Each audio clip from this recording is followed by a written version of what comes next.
Dia lah tanya soalan yang aku rasa tak payah tanya lagi baik. Tiba-tiba je dia muncul. Tak pernah nampak pun kat masjid. Tapi rasanya dia kawan kasih lah. Taklah kawan siapa pun. Tapi aku akan pastikan dia tak dapat Ustaz. Aku rasa Ustaz nak ke kat dia?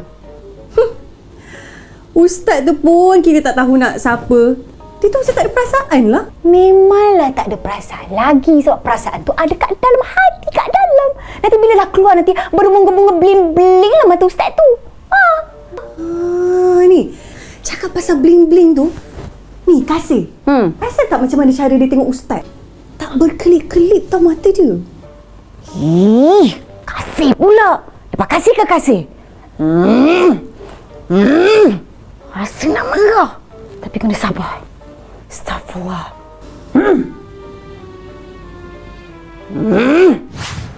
Assalamualaikum warahmatullahi wabarakatuh. Ya Umi.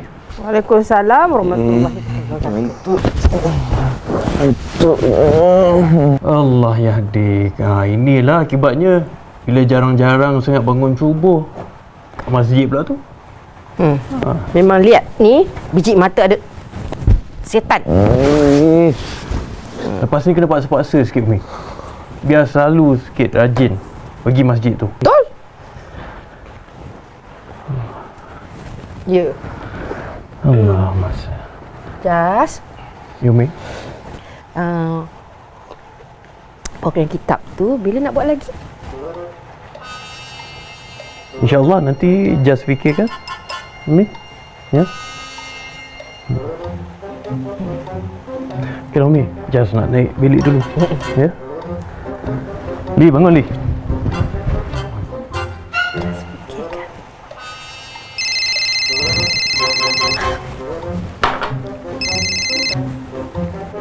Assalamualaikum warahmatullahi ta'ala wabarakatuh. Bila?